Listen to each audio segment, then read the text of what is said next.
NSE9 news में आप सभी का स्वागत है। मैं आपके साथ शिवांगी। चलिए नजर डालते हैं देश दुनिया की कुछ बड़ी खबरों पर। खुशबू पार्टी ने अनिरुद्ध आचार्य के लिव इन रिलेशनशिप पर विवादित बयान की निंदा। बॉलीवुड अभिनेत्री दिशा पाटनी की बहन और पूर्व सैन्य अधिकारी खुशबू पाटनी ने सोशल मीडिया पर एक वायरल वीडियो में आध्यात्मिक गुरु अनिरुद्ध आचार्य महाराज के लिव इन रिलेशनशिप में रहने वाली लड़कियों पर दिए गए विवादित बयान की कड़ी निंदा की है। खुशबू ने अनिरुद्ध आचार्य के बयान पर लड़के लाते हैं 25 साल की लड़कियों को जो 4-5 जगह मुंह मारकर आती है को अनुचित और महिलाओं के प्रति अपमानजनक करार दिया। वीडियो में गुस्से में नजर आ रही खुशबू ने कहा, अगर ये मेरे सामने होता तो मैं इसे समझा देती कि मुंह मारना क्या होता है। ये लोग एंटी नेशनलिस्ट हैं, ऐसे लोगों को समर्थन नहीं देना चाहिए। उन्होंने सवाल उठाया कि अनिरुद्ध आचार्य ने केवल लड़कियों को निशाना क्यों बनाया और पुरुषों के बारे में ऐसी टिप्पणी क्यों नहीं की। खुशबू ने कहा कि वह कहते हैं कि लिव इन में रहने वाली लड़कियां मुंह मारकर आती हैं। क्या लड़की अकेले लिव इन में रहती है? पुरुषों के लिए ऐसा क्यों नहीं कहा? और लिव इन में रहना क्या गलत है? खुशबू, जो भारतीय सेना में मेजर के पद पर रह चुकी हैं और अब एक फिटनेस कोच और काउंसलर हैं, ने अपने बयान से सोशल मीडिया पर तीखी बहस छेड़ दी है। लोकसभा में प्रियंका गांधी वाड्रा ने पूछे तीखे सवाल। ऑपरेशन सिंदूर को लेकर आज लोकसभा और राज्यसभा दोनों सदनों में जोरदार बहस जारी है। लोकसभा में कांग्रेस सांसद प्रियंका गांधी ने ऑपरेशन सिंदूर पर बहस में हिस्सा लिया। प्रियंका ने सेना की तारीफ करते हुए सरकार से कई सवाल पूछे। प्रियंका ने कहा, देश के वीर जवानों को नमन, सेना पर पूरे देश को गर्व, देश को अखंड रखने में सेना का योगदान है। पहलगाम हमला क्यों और कैसे हुआ? सरकार कह रही थी कि घाटी में अमन है। आतंकियों ने चुन चुनकर 26 लोगों को मारा। प्रियंका ने कहा, जब मुंबई हमला हुआ था तो सभी आतंकियों को मार दिया गया, एक को पकड़ा गया और उसे फांसी दी गई। तब गृह मंत्री ने इस्तीफा दे दिया था। एक जवाबदेही थी जनता और देश के प्रति। राजनाथ जी तो पुलवामा, उरी और पठानकोट के समय गृह मंत्री थे। अमित शाह के गृह मंत्री रहने के दौरान मणिपुर जल गया, दिल्ली में दंगे हुए, लेकिन वे आज भी पद पर बैठे हुए हैं। क्यों? आज देश खोखले भाषण नहीं सुनना चाहता है, सच जानना चाहता है। आप खुद अपनी पीठ थपथपाने में लगे रहते हैं। सेना, संसद, देश से सच छुपाते हैं। लोकसभा में गृह मंत्री अमित शाह ने दिया बड़ा बयान। लोकसभा में आज ऑपरेशन सिंदूर और पहलगाम आतंकी हमले पर चर्चा हो रही थी। इस दौरान सदन में ऑपरेशन सिंदूर पर आज गृह मंत्री अमित शाह ने बयान दिया। ऑपरेशन महादेव पर केंद्रीय गृह मंत्री अमित शाह ने कहा, ऑपरेशन महादेव में सुलेमान उर्फ फैजल, अफगान और जिब्रान, ये तीनों आतंकवादी भारतीय सेना, CRPF और जम्मू कश्मीर पुलिस के संयुक्त अभियान में मारे गए। शाह ने कहा कि इकबाल भटकल 2010 में कांग्रेस सरकार में भागा था। UPA सरकार में कई आतंकी देश से भागे। मोदी सरकार में 70% कम आतंकी हमले हुए। सोनिया गांधी ने बाटला हाउस मुठभेड़ पर आंसू बहाए थे, जबकि सलमान खुर्शीद आतंकियों के लिए रोए थे। गृह मंत्री ने कहा कि एक जमाना था कश्मीर में जनाजे में 10-10 हजार लोग रहते थे। अब जो आतंकी मारा जाता है उसे वहीं दफना दिया जाता है। इनके दौर में स्टोन पेल्टनिंग होती थी, अब नहीं होती। इनके दौर में घाटी में 132 दिन हड़ताल रहती थी, अब घाटी हमेशा खुली रहती है। मल्लिकार्जुन खड़गे ने ऑपरेशन सिंदूर पर चर्चा के दौरान सवाल उठाए। संसद के दोनों सदनों में ऑपरेशन सिंदूर और पहलगाम आतंकी हमले पर चर्चा हो रही है।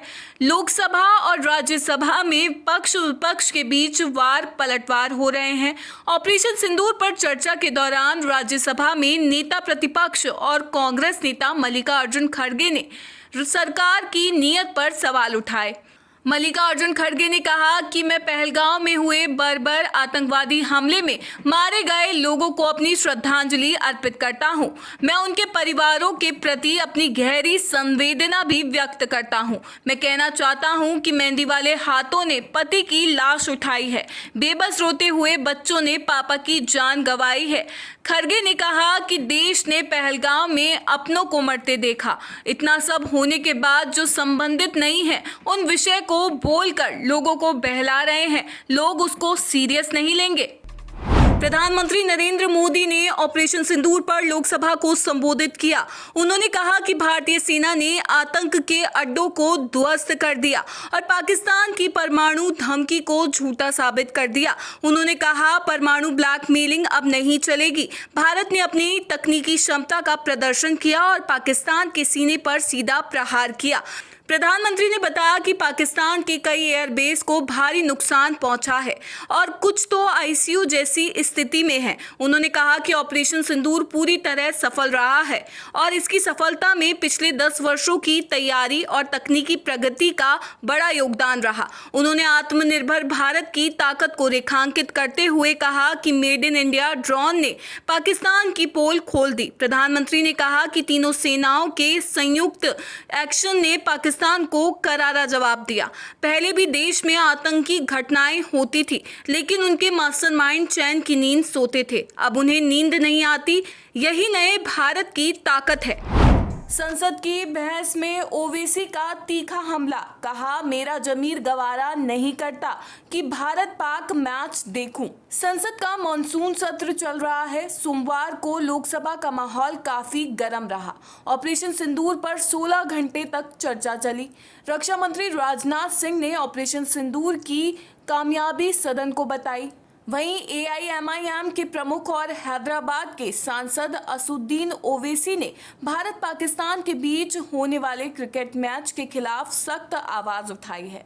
उन्होंने कहा कि पहलगाम आतंकी हमले के महज 5 महीने बाद इस मैच को देखना उनके जमीर को गवारा नहीं करता।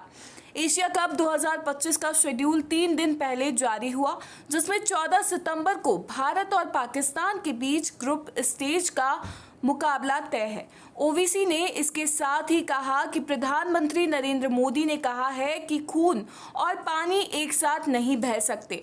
आतंकवाद और बातचीत भी साथ साथ संभव नहीं है। दोनों देशों के बीच व्यापार भी पूरी तरह से बंद है और इस स्थिति में दोनों देशों के बीच क्रिकेट मैच के लिए कैसे अनुमति दी जा सकती है। ऑपरेशन सिंदूर पर चर्चा के दौरान बोले राहुल। कांग्रेस सांसद राहुल गांधी ने लोकसभा में ऑपरेशन सिंदूर पर चर्चा में हिस्सा लिया। लोकसभा में ऑपरेशन सिंदूर पर चर्चा के दौरान विपक्ष के नेता और कांग्रेस सांसद राहुल गांधी ने कहा कि जिस क्षण ऑपरेशन सिंदूर शुरू हुआ, बल्कि उससे पहले ही विपक्ष ने ये संकल्प लिया था कि वह सेनाओं और भारत के निर्वाचित सरकार के साथ चट्टान की तरह खड़ा रहेगा। राहुल गांधी ने कहा कि एक पति को उसकी पत्नी के सामने गोली मारी गई। ये बेहद दर्दनाक है। हर भारतीय को इसका दर्द महसूस होता है। जो हुआ वह गलत हुआ था। हम राजनीतिक कार्यों के लिए देश भर में जाते हैं, लेकिन सेना देश के लिए लड़ने और मरने को तैयार रहती है। अगर आप सेना का इस्तेमाल करना चाहते हैं तो उसे पूरी स्वतंत्रता देनी होगी। टाइगर को खुली छूट देनी पड़ती है। राहुल गांधी ने कहा कि सरकार ने ऑपरेशन सिंदूर के तुरंत बाद पाकिस्तान को बताया कि हम संघर्ष को आगे नहीं बढ़ाना चाहते। एक तरह से सरकार ने कह दिया कि हमारे पास राजनीतिक इच्छा शक्ति नहीं है। राहुल गांधी ने कहा, सरकार ने पाकिस्तान के सैन्य ठिकानों पर हमला नहीं करने का आदेश देने की गलती की। हमारे पायलटों के हाथ बांध दिए गए। फिलहाल खबरों में इतना ही। आगे की खबरों से अपडेट रहने के लिए बने रहिए NSE 9 न्यूज़ के साथ। नमस्कार।